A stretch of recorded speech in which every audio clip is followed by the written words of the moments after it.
Hey everybody, it's Wes from Printful. I'm joined by a really special guest today. We have Alina, the head of our new product development and merchandising team. Hi. Today we're here in Riga, Latvia for our European Fulfillment Center. We're here on the production floor, so if you hear any noises, that's what's up. Today we're going to learn what it takes to add a product to Printful's catalog. So if you stay until the end of this video, you'll see the entire process from product idea into a finished product that you can add to your store. Okay, Alina, so let's talk about the types of products we have. Can you give us an overview of the products we add to Printful? Yeah, sure. So we offer, I want to say, two types of products. One of the categories are the products that we buy ready-made blanks for, like our t-shirts, mugs, hats, and everything else. And the other big part are the products we make ourselves, like our cut and sew leggings. We make everything in-house from the construction to the finished product. Now, I imagine adding a product to our catalog isn't super easy, right? Just because we already have one white shirt doesn't mean we can just throw another white shirt. Yeah, it's not easy at all. Okay. I mean, we want to give our customers the best quality products for all of our techniques that we offer. So DTG, embroidery, engraving, sublimation, and cut and sew.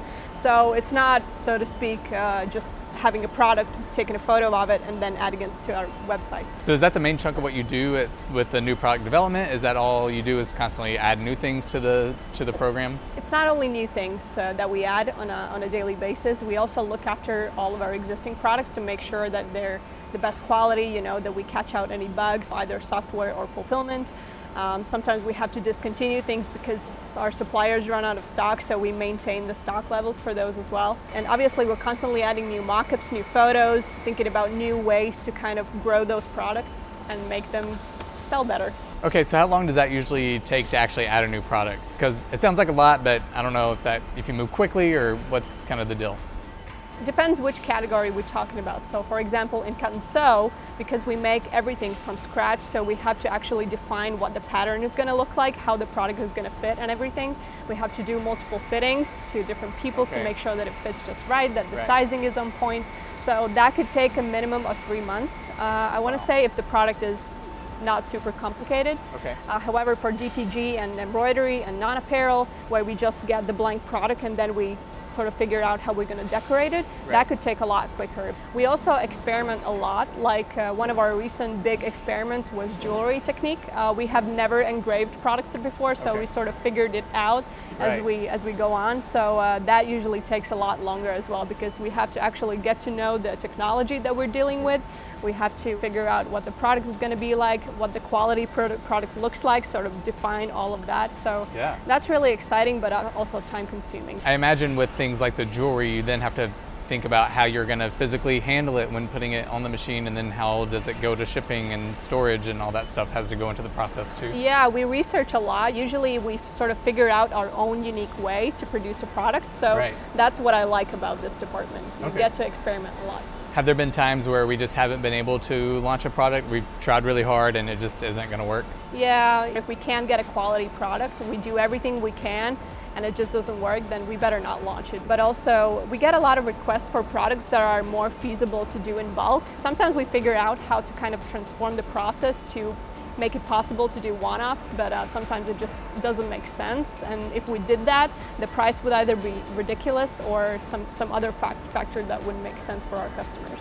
Can you give me an example of a product that we've tested or looking into that is better in bulk than doing it in one-offs?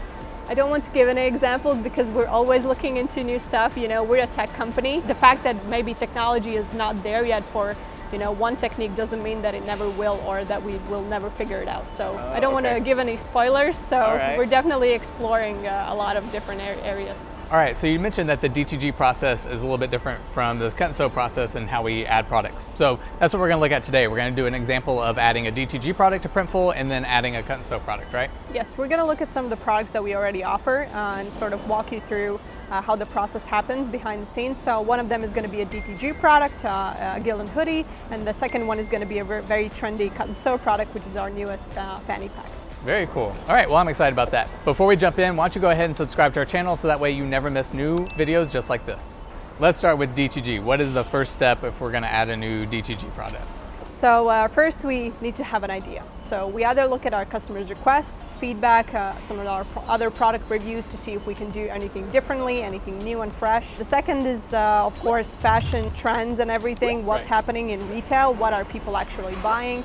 And so we try to validate this idea by trying to see where we can solve a problem or where we can offer something unique, different, stylish. We look at sales data to make sure that we're actually adding something that is selling, something we see potential in, and of course we want to work on products that our team is passionate about. Right. I remember some of my team members saying that they don't want to put their name next to a bad quality product, so right. That's sort of the level we're aiming for. All right, so you've done your market research, you've picked out which product you want to add, and then what do you do? If we're talking DTG, suppliers and finding reliable suppliers is the next big thing, because stock is a really big deal for us. If we launch a product, the worst thing that happens is it runs out of stock, not right. only with us, but also with our suppliers. So that's the main reason we usually discontinue products.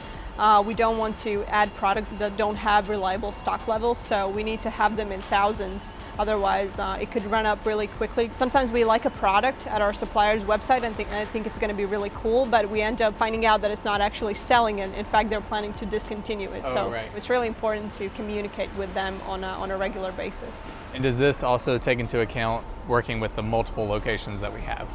Yeah, so not all of our products that we offer are available globally, and not all of our suppliers offer them in every single country.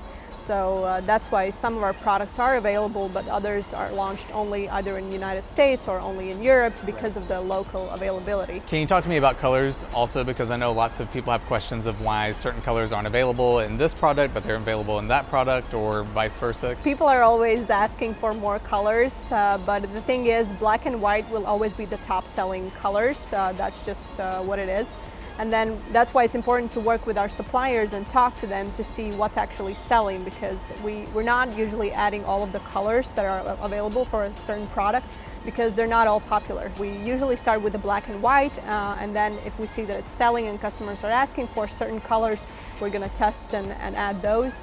Adding more and more colors also adds more challenges to the customer, because consider if you're adding a color that's not popular, you might experience more frequent out of stock issues because suppliers might not be producing them as frequently as the black and white colors. Mm-hmm. So we try to find a balance between the stock availability, color requests, and also the storage space, and to kind of make it most convenient for the customer. Once we have all of that figured out, we know what colors we're going to add, what sizes we're going to offer.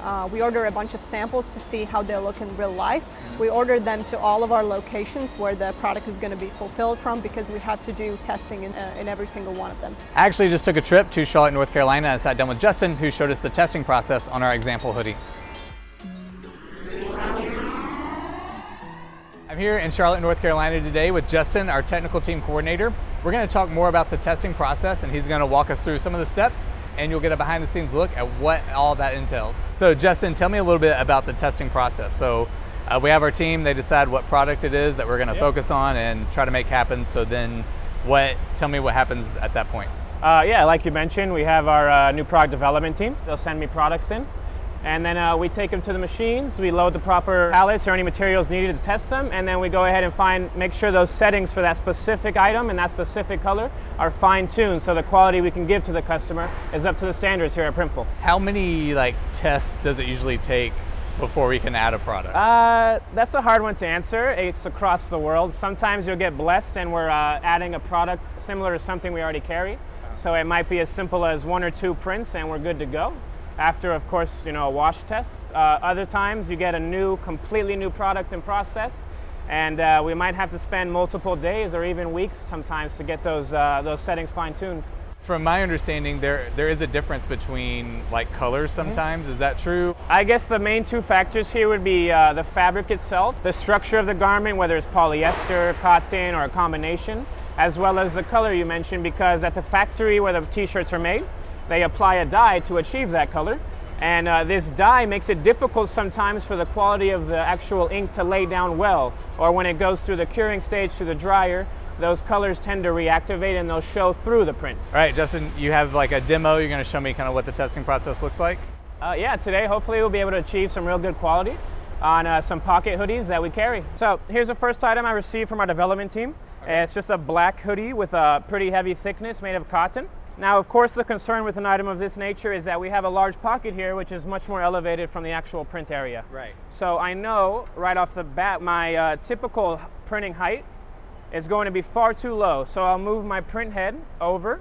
Now it's really vital for us in DTG to ensure that the garment doesn't strike against the print heads. Yeah. Because the spray or pre-treatment that we use or the ink is really bad to get up in there.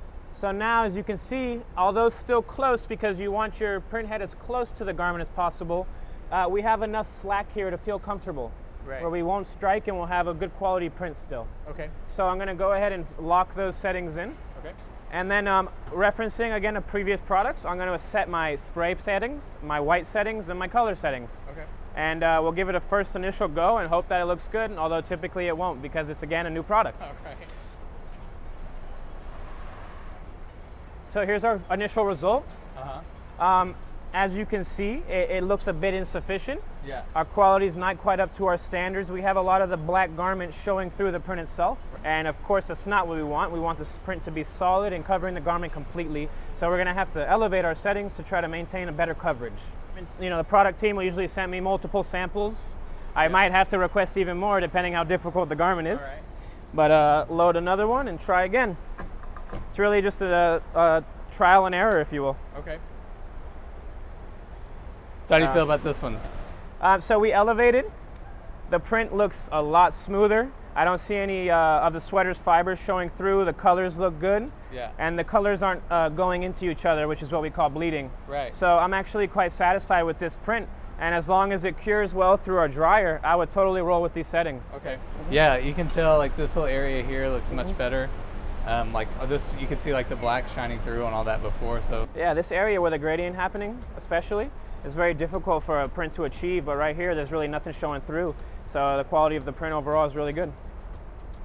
So typically when we're trying to add a product, they'll send multiple variations of color. So this is the same hoodie, but in a whole different colorway. Right here we have a gray. I can take the settings I use from there and just naturally knowing that this is a much lighter garment, I'll just tone them down slightly and work from there. Okay. So our initial garment gave us our baseline for this one. all right.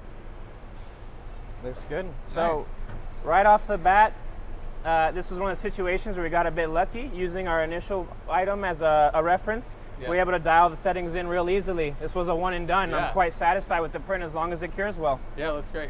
Once we get the total quality good to go, we have to cure it to make sure it looks good off the printer and after dry. Once that's determined, we're going to move on to our other style of print offerings to make sure those settings found for that front print, which we start with, works for all of them. So we'll head on to a back print. We'll do labels if offered. We'll do sleeves as well. Right. And anything else that we're going to be willing to offer for that item. And then we're going to have to do 3 full wash cycles at least. I even try to go more up to 5 a lot of times. So that's 3 washes and 3 dries, just to make sure that the prints, of course, won't wash out or fade too heavily after wash for the customer. Can you give me an example of some reasons why we can't pass a product or add a new product, and then maybe an example of one that like you tried really hard to add and you're like, guys, it's not gonna work? Yeah, there's a Razorback tank that we used to carry, for example. And on the front prints, the structure of the garment is so thin and the stitches are so far apart, the ink would literally fall directly through the garment and end up on the pallet beneath. So when you remove, it would leave residue within the garment, or it would leave large pinholes in the print. Okay. We did giant variations of settings, and no matter what we did, we weren't able to get that quality where we wanted it. Right. So we decided we'd have to not add it to our system. There's other times where specific prints sometimes don't work. We have a thin women's garment as well, a flowy tank, where the front print looks beautiful. Once you try to head to the inside label, such a fine print in such a small area, it does the issue where it bleeds through the garment. Right. So we decided we can offer the front and the back, but we can't do a label. Okay, so this is one of the tank tops you mentioned earlier with kind of like the little scrunched up part in the back. And so one of the issues here, I mean, it's pretty obvious, like when it prints, this is all the other shirts were like smooth and flat, and now there's this action going on. Yeah, so we get some items, sometimes either due to the structure of the garment, like this with the wrinkles. There's 2 factors here. One, we're gonna have to elevate the print height so much for these that the quality is gonna be subpar. Okay. And also, of course, it probably won't look good printing across a bunch of hills and valleys. Right, yeah. So for that reason, we're not gonna be willing to offer a back print on this just because we don't wanna give the customer something that they're not gonna be satisfied with. Right.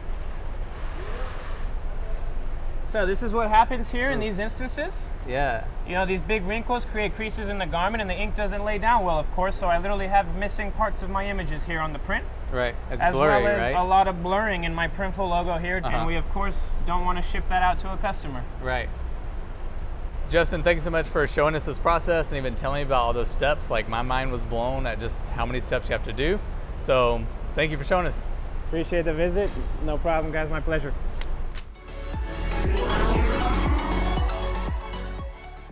So we have a product that has made it through that process, so we're good to go. We have suppliers, we can print on it. Now what? What's the next step? Now photos. We have to make sure that we have a blank product photo where you can actually put your design on. Photos is a big deal when selling online, so we're not just adding photos to our products and pricing catalog, we're also offering multiple mockups so our customers can sell their products in their online stores or marketplaces. You can not only use those mockups to push in your store, you can also use them for social media, you know, lots of different purposes. We want to make sure that they appear as realistic as possible, so that it's not just some like 3D fake mockup. So even if the tiniest pixel is off, we have to fix that. Sometimes it's challenging. We could spend an hour talking about, you know, whether the shadows are right, what about the colors, if this shade is matching the actual shirt or not. So there's a whole, you know, process that happens behind the scenes. And since we're kind of talking technical terms, I imagine that also is a part of the process. That might be the next one of developers actually building coding so that you can actually put the thing on your store. Yes, they do their magic to kind of connect all the dots between, you know, production, mockups, order flow, payments. So even the tiniest thing like adding sleeve printing to an existing product, we also need developers to do that, and we also need to have production test it out. So even that takes some time to add. While our team is working on all this to get the product added, we also need to speak with marketing to make sure that we have all of our product descriptions sorted out in multiple languages, as you know. And also we have to make sure that our customers actually find out about the product when we're ready to launch. So that's why we send out our newsletters on Fridays, so make sure you subscribe to that. Yeah, subscribe so you always know what new products are being added. So now it sounds like our product is done, it's ready to go. We can pin that to our board, look what we did. Still more. So after the product is launched, we're all very excited, you know, waiting for the first orders to come in. We monitor the stock situation to see what the demand is going to be like. You know, if it goes up really quickly, we make sure that we order extra stock so it doesn't run out. We also kind of look at the first orders to see what kinds of maybe designs customers are ordering, to see if we can find any trends. So it kind of seems like it's a kind of an ongoing process. Yeah, and then after a couple of months, we look at the sales data to see whether it's growing, whether everything's good. We gather feedback, look at the reviews. So it's an ongoing process, you know. That's the world of merchandising. Well, that seems like a whole lot to be adding a new product. Can you tell me some of the differences between that process with DTG and cut and sew? I imagine that some parts are very similar and then others are just completely different. Yeah, so starting with the similar parts, obviously the product idea and research and validating the idea, taking photos and everything, those parts are kind of similar, and obviously testing that happens in between. The main difference is the fact that we actually have to come up with the product, how it's going to look. So we have to make sure we have the patterns right, deciding how we're going to go about it. We try a bunch of different versions to see which one is best. We have to try out different fabrics, and then we sometimes end up testing 20 different fabrics just for a single product to make sure that it's right. Sometimes even sourcing the threads is a separate process. For like sewing together the leggings and stuff like that. Wow. Yeah, for sure. And then you have to test how the product stretches, how it looks after a wash. We have to do sweat tests. It's a thing. If we're developing an athletic t-shirt, we want to have somebody wear it to the gym or running to make sure that it actually fulfills its purpose, so to speak. Sort of depends how difficult the product is. Sewing a pillow may be pretty easy, but still you have to make sure you have the fabric, you have the zipper, you have the insert. Whereas for things like backpacks, it consists of 5 to 6 different parts and takes a lot longer to sew together. So actually I met up with Ilva. She's on the new product development team and specializes in cut and sew, and she showed us all the technical parts of creating the fanny pack. Hey everybody, I'm here with Ilva. Why don't you tell us a little bit about your job, what do you do here, and then what are you going to show me today?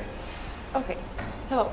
I'm going to tell you how we start the process of designing things and how we find an idea. So, First, we do some research. We check what things are trendy now, what's nice, what is the best option we can offer to our customers. Okay. And then we start up just sketching some ideas. We choose the best option in terms of the shapes and materials and everything. Yeah. Right, so this is for a fanny pack. Yeah, this is the final design we came to. We kind of take out the ideas that we think are not that viable, Right. And that are maybe too crazy for production, or that are not going to be trendy in like half a year. So we want to make our products kind of sustainable in a long way like that. And then we have come to kind of the final design. Then we can start thinking about all the materials we need, if we can choose some of the materials we already have for other styles that we're making, or we have to find other materials. If we work on a new product and we can use our existing fabrics, of course we do that, if it's suitable, if it's actually good for it. But if we have some new product that we need totally new material for, then we do a lot of research on it and order a lot of samples, do a lot of testing to make sure that it's quality, that it's good, that it's going to be long-lasting for the end user, and then we choose the final fabric. We do quite a lot of research on all the materials we're using, so it might take a long time to find the right fabric or the right zipper or the right buckle to put together a nice product for a good price. All right, so we have our sketches, we have our materials, we have our patterns. Then what's the next step in adding this? Then we start sewing them and going through the sample making process. Okay, great. And you're actually going to take me to our fulfillment center and we're going to check that out, right? Yeah. All right, cool. So we're here. This is I assume the first step of the process for making a fanny pack. Yeah, but this is the very beginning when we start to see it in real life. Well, what are these parts? This looks like the top. This is the front. You can see there are the pleats there. Okay. This is the back side. This is the inside pocket where you it's like folded in half and then it's like hanging on the inside. So you can put your phone in there. And this is the top part. And then this is where the zipper goes. Okay. All right, so we have our print. So what's next? So now we're going to put it in the heat machine to activate the ink and put in the backing to the fabric. So it stabilizes the fabric and makes it more durable. It's also black on the inside, so it's kind of nice for the bag. Oh wait, so that like adheres to the thing? Yeah. Oh, so this is pretty crazy because before it was all like really dull. Yeah, but now these are all super bright. Yeah, cool. That's what the process kind of does with activating it, and now you can see that it's it's adhered to the backside. Now we can go and cut it out. All right. So now we have sent the pieces to our seamstresses, the cutout pieces, and then they're assembling them. When you're like testing out the stuff and adding it together, do you often find like, oh, we need an extra piece here, or we should actually do another seam here? Is this kind of the process, or do you already go into it knowing those things? No, the development process takes quite a while to find the best technical solutions, because it's one thing to just make something that looks good, to have to also make it easily producible, so the seamstresses can make it nice without crazy effort, and also so it's kind of fast to produce and everything can be precise and very thought through. So this is the process of making it, from printing till finishing. Nice. Yeah, it looks amazing. Cool. And that's a fanny pack. So we talked a lot about DTG and cut and sew products. Are there other techniques that are out there that we should talk about or cover? Yeah, as I mentioned, non-apparel or home and living stuff like our mugs, phone cases. The interesting thing with that is that we not only offer different kinds of products, they also use different techniques. Like we print stickers with the different techniques than we print mugs, and we print phone cases with the UV printing method. So what's interesting there is that you have to explore techniques as you're researching a new product. So sometimes we will add a product and use our already existing techniques, but that's sort of one of the main differences in that department. With the tech side, can you talk about our website too, and kind of things that are changing, like the mockup generator, for example? Yeah, the mockup generator is always changing and upgrading and becoming better. So we want it to be like a universal tool, so that our customers can come to Printful, pick a product, and then design it right there. So we want to remove as many barriers as possible, be that creating a design or creating a mockup or doing something else with the product. We want to be able to provide that. Yeah, it's awesome that maybe you don't have money to get a subscription to a design service or hire a designer or those things. You can Yeah, do you all can that. use free fonts and clip arts and sample designs that we offer for any kind of product, and also a mock-up to combine that with. Great quality can only be achieved with all of this hard work and all of those steps that we just talked about. So quality is definitely something we strive for in everything that we do, either products, software, or anything else that we do. Thank you so much for taking time out of your busy day to talk to me about all these steps. No problem. Yeah, and Justin and Ilva, thank you so much as well for showing me everything that you did. If you'd like to see more content like this, don't forget to subscribe to our channel and click on that little bell icon so that way you always get notified about new videos. And let us know in the comments section below what other types of videos you would like us to make.